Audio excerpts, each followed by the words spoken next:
Hello there, Chris Jarvis at Acrylic Pixel here, and in today's video I'm going to go over the reasons why I bought the OP-1 field synthesizer.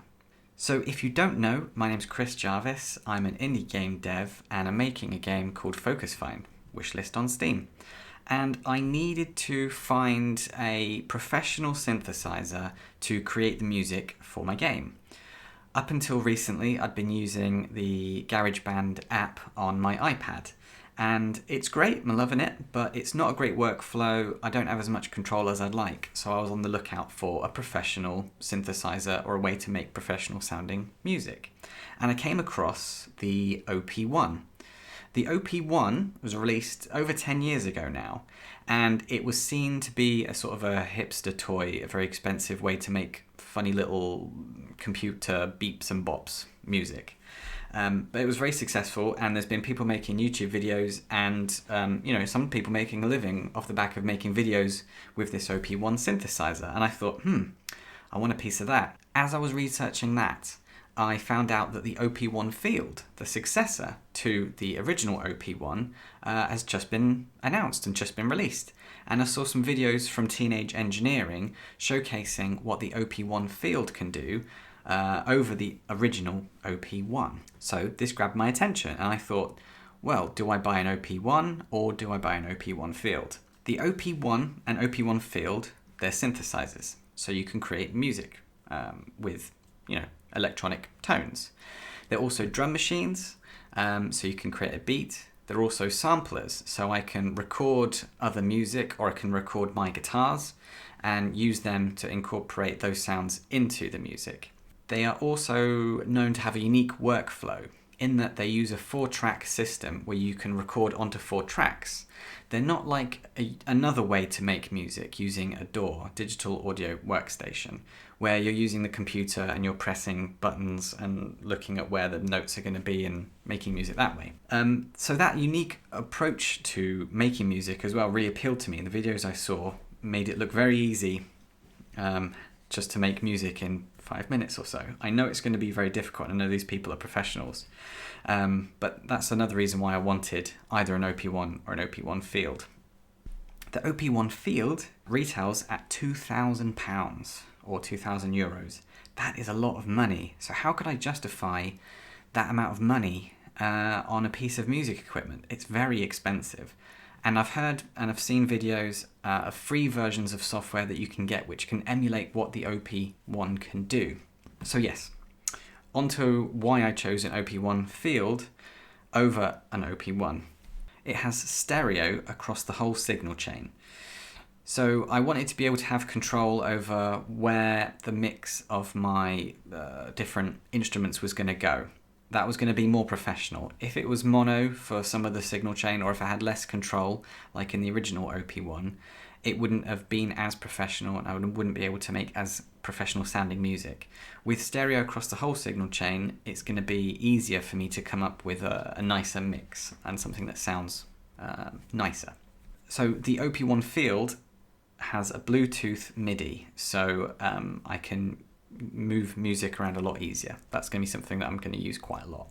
It's got USB-C, so it's going to be quick and easy. It fits with my computer system that I've already got, so that's all fine. It's got 8 tracks for recording, so before I heard that the OP-1 had a lot of criticism for only having 4 tracks that you can move around with, people wanting to play with one song, save it on the OP-1 and then come back to another song later. You couldn't really do that. With 8 tracks for recording, you can do that with the OP-1 field. There's 4 tape styles to the OP-1 field, and there isn't 4 tape styles in the original OP-1.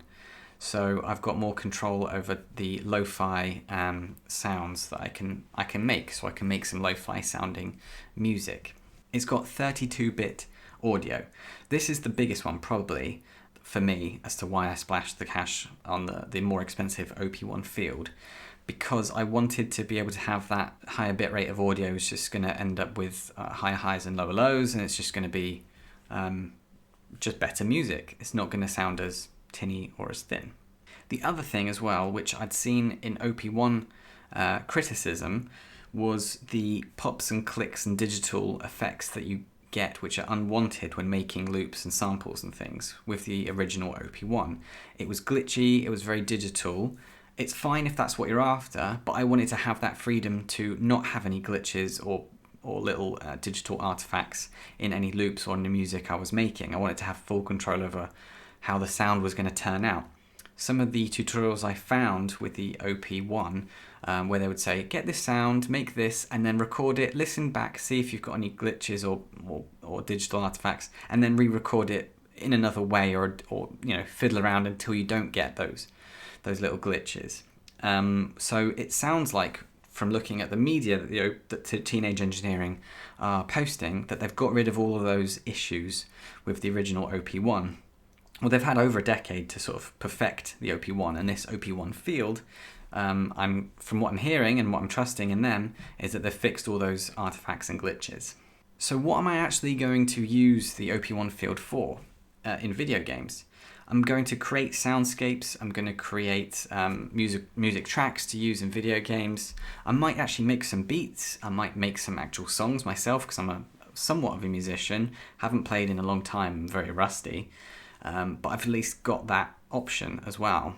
My plan is to post videos using the OP-1 field, and I'm actually going to track how long it takes me to earn my money back from the purchase. Which brings me on to my last point.